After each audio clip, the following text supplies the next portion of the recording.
ఓం శ్రీ గురుభ్యో నమ. అందరికీ నమస్కారం. ఒక యోగి ఆత్మకథలో పరమహంస యోగానంద గారి యొక్క ఆధ్యాత్మిక జీవిత విశేషాలన్నీ మనం తెలుసుకుంటున్నామండి.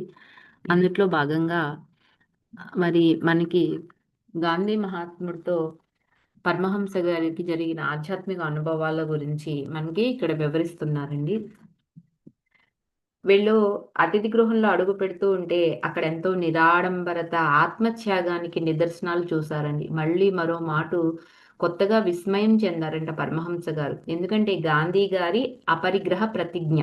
అంటే దాంపత్య జీవితంలో తొలి కాలంలోనే ఆచరణలోకి వచ్చిందంటండి. అదేంటి అంటే ఏడాదికి 60,000 రూపాయలకు పైగా ఆదాయం వచ్చే విస్తారమైన వకీలు వృత్తిని విడిచిపెట్టి మహాత్ములు తమ సంపదను పేదవాళ్లకు ఇచ్చేశారంటండి. త్యాగాన్ని గురించి సామాన్యంగా ఉండే అసమగ్రమైన అభిప్రాయాన్ని శ్రీ యుక్తేశ్వరగిరి గారు సున్నితంగా వేళాకోళం చేస్తూ ఉండేవారంట. బిచ్చగాడు సంపద ఏమీ త్యాగం చేయలేడు అనేవారంటండి ఆయన. నా వ్యాపారం పడిపోయింది, నా పెళ్ళం వదిలేసింది, నేను అన్నీ త్యాగం చేసేసి సన్యాసుల మఠానికి వెళ్ళిపోతాను అంటూ ఎవరైనా విలిపిస్తూ ఉంటే అతను చెప్తున్నది ఏ లౌకిక త్యాగం గురించి? సంపదను, ప్రేమను అతనేమీ విడిచిపెట్టలేదే, అవే అతన్ని విడిచిపెట్టేశాయి అని యుక్తేశ్వరగిరి గారు ఎప్పుడూ చెప్తూ ఉండేవారంటండి. అందుకు భిన్నంగా గాంధీ గారి లాంటి సాధువులు స్పష్టంగా భౌతిక వస్తు త్యాగాలు చేయడమే కాకుండా తమ అంతరాంతర జీవిని సర్వ మానవ వాహినిలో లీనం చేసి అంతకన్నా కష్టమైన స్వార్థబుద్ధిని, వ్యక్తిగత లక్ష్యాన్ని త్యాగం చేశారంటండి.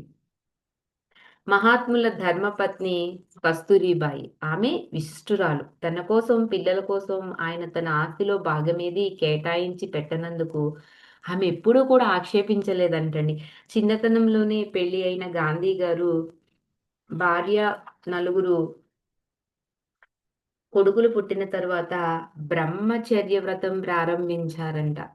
అంటే గాంధీ గారు 'the story of my experiments with truth' అన్న పుస్తకం అహ్మదాబాద్ నవజీవన్ ఫ్రేమ్‌లో 2 సంపుటాలుగా అది వెల్లువడిందంటండి. అందుట్లో తమ జీవిత కథను కఠోరమైన నిష్కాపట్యంతో అభివర్ణించారంట. ఈ ఆత్మకథ మహాత్మా గాంధీ హిజ్ ఓన్ స్టోరీగా సంక్షిప్తీకరించబడిందంటండి. సిఎఫ్ ఆండ్రూస్ దానికి సంపాదకులంట. జాన్ హెయిన్స్ హోమ్స్ దానికి ముందు మాట వ్రాసారంటండి. ప్రసిద్ధమైన పేర్లతోనూ, అత్యద్భుతమైన సంఘటనలతోనూ కిక్కిరిసిపోయే ఆత్మకథలు అనేకం.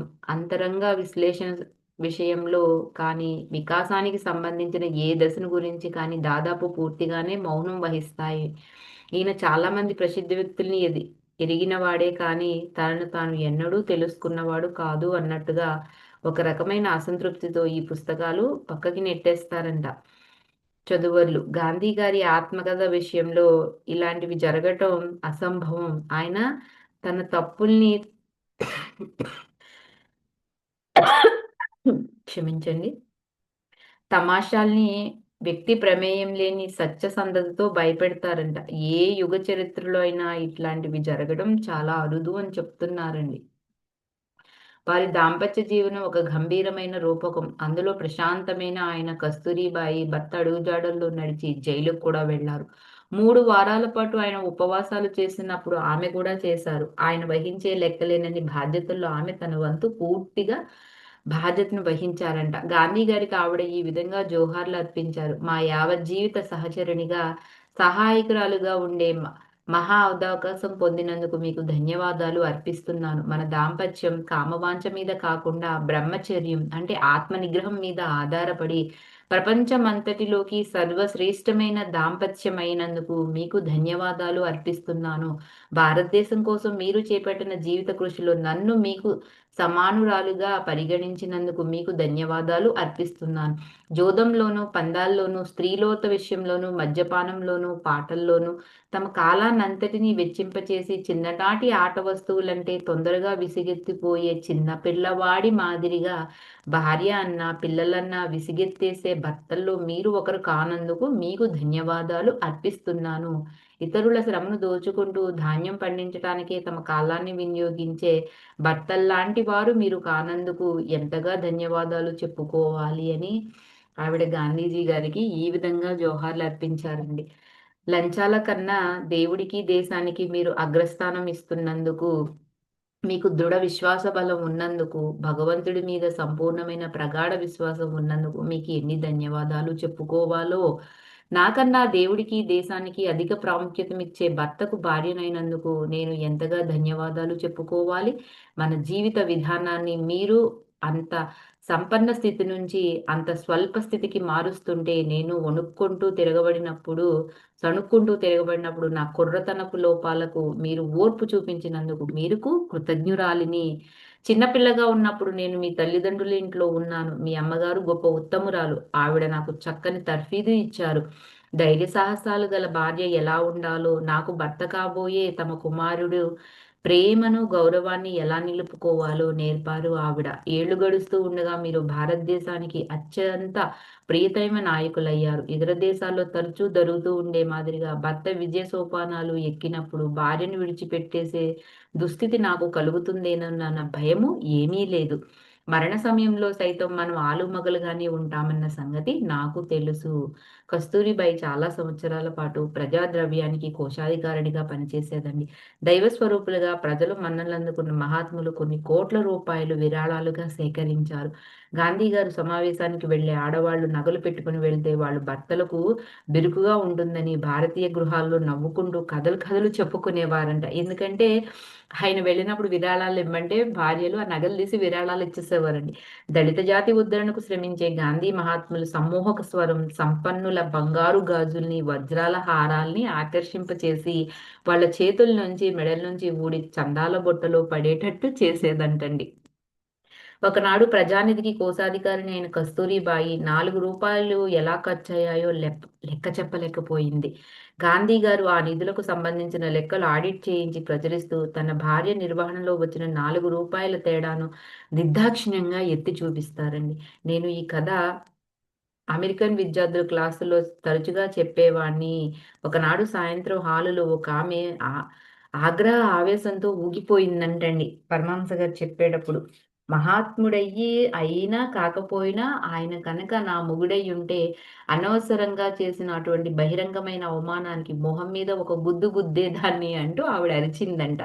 అమెరికన్ భార్యల గురించి, భారతీయ భార్యల గురించి మా మధ్య సరదాగా కొంత వాగ్వాదం జరిగిన తర్వాత పరమహంస గారు ఇంకా పూర్తిగా వివరించటానికే పూనుకున్నారంటండి. గాంధీ గారి భార్య ఆ మహాత్ముని తన భర్తగా కాకుండా గురువుగా భావించిందంటండి. చాలా చిన్న పొరపాట్లైనా చక్కదిద్దుకునే హక్కు గురువుకి ఉంది అని స్పష్టం చేస్తున్నారండి. కస్తూరిబాయిని బహిరంగ మందలించిన కొంతకాలానికి గాంధీ గారికి ఒక రాజకీయ నేర ఆరోపణ మీద జైలు శిక్ష పడింది. ప్రశాంతంగా ఆయన ఆమెకు వీడ్కోలు చెప్తూ ఉండగా ఆవిడ ఆయన పాదాల మీద వాలిపోయిందంటండి. గురుదేవా, నేను మిమ్మల్ని ఎప్పుడైనా నొప్పించి ఉంటే నన్ను క్షమించండి అని ప్రాధేయపడిందంట. వార్దాలో ఆ రోజు మధ్యాహ్నం 3 గంటలకు పరమహంస గారు ముందుగా ఏర్పాటు చేసుకున్న కార్యక్రమం ప్రకారం గాంధీ గారి రాతగదిలోకి వెళ్లారు. తన భార్యను శిష్యురాలుగా చేసుకోవడం అనే అరుదైన అలౌకిక ఘటనను సాధించగలిగిన సాధువు గాంధీ గారు. ఎన్నడూ మరుపురాని చిరునవ్వు చిందిస్తూ పైకి చూశారంటండి ఆయన.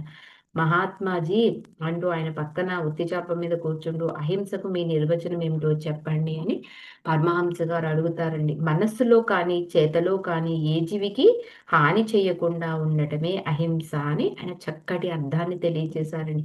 చక్కని ఆదర్శమే కానీ ఒక పిల్లవాడిని కాపాడటానికో తనని కాపాడుకోవడానికో తాచుపామును చంపకూడదా అని ప్రపంచం ఎప్పుడూ అడుగుతూ ఉంటుంది.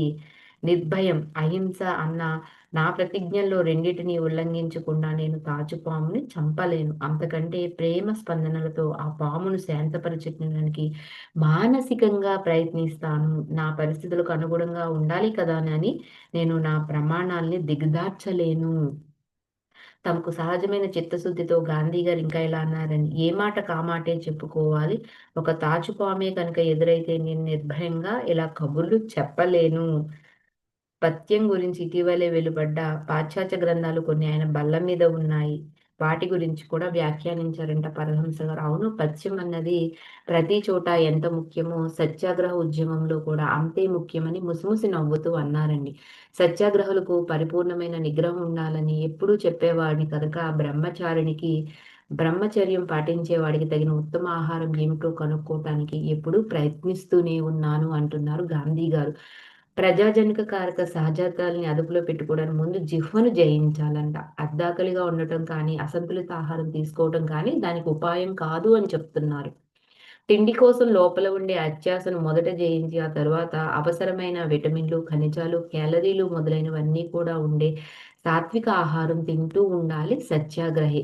ఆహారానికి సంబంధించిన బాహ్యాంతర జ్ఞానం వల్ల సత్యాగ్రహి శుక్లం ఒంటికంతటికి పనికి వచ్చే జీవశక్తిగా ఇట్టే మారుతుంది అని చెప్తున్నారండి గాంధీ గారు. మాంసానికి బదులుగా తినతగ్గ మంచి ఆహార పదార్థాల గురించి మాకు తెలిసిన సంగతులు తులనాత్మకంగా ముచ్చటించుకున్నారంట గాంధీజీ గారు, పరమహంస గారు. గాంధీ గారు, పరమహంస గారు ఆవకాడో చాలా అద్భుతమైంది అన్నారంటండి పరమహంస గారు. కాలిఫోర్నియాలో వీళ్ళకి ఎందరం దగ్గర ఆవకాడో తోపులు లెక్కలేని ఉన్నాయంట. గాంధీ గారి ముఖంలో ఆసక్తి కనబడిందంట. అవి వార్దాలో పెరిగితే బాగుండును. సత్యాగ్రహులు కొంత ఆహారాన్ని మెచ్చుకుంటారు అని చెప్తున్నారండి. లాస్ ఏంజెల్ నుంచి ఆవకాడో మొక్కలు కొన్ని తప్పకుండా వార్దాకు పంపిస్తానని చెప్పి, గుడ్లు, మాంసకృత్తులు అంటే ప్రోటీన్‌లు ఎక్కువగా ఉండే ఆహారం ఇవి సత్యాగ్రహులకు నిషిద్ధమైనవా అని అడుగుతారు. బీజం లేని గుడ్డు నిషిద్ధం కావు అంటూ వెనుకటి సంగతులు తలుచుకుని నవ్వుకున్నారంట మహాత్ములు. చాలా ఏళ్ళు నేను వాటి వాడుకను సమ్మతించలేదు. ఇప్పటికీ నేనైతే తినను. మా కోడల్లో ఒక అమ్మాయి ఒకసారి పోషకాహార లోపం వల్ల ప్రాణం పోయే స్థితికి వచ్చింది.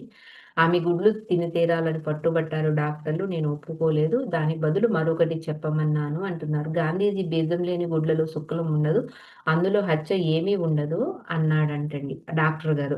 అప్పుడు, అప్పుడు సంతోషంగా అనుమతించారంట. ఆళ్ళ కోడలు ఆ గుడ్లు తినడానికి తొందరగానే ఆమె మామూలు ఆరోగ్యం చేకూరిందంటండి.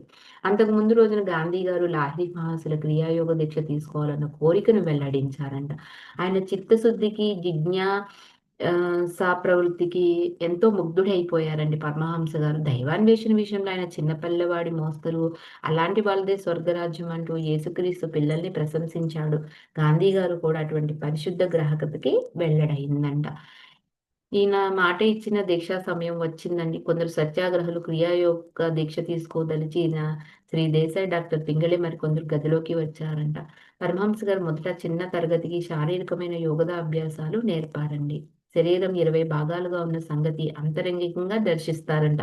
ప్రతి భాగంలోకి శక్తి వెళ్ళేటట్టుగా సంకల్పం దాన్ని నిర్దేశిస్తుంది. కాసేపట్లోనే ఈయన ఎదుట ప్రతి ఒక్కరూ స్వయంచలన మానవ యంత్రంలాగా ప్రకంపించటం చూశారంట. గాంధీ గారి శరీరంలో 20 భాగాల్లోనూ ప్రకంపన ఫలితాన్ని చూడటం చాలా సులువే.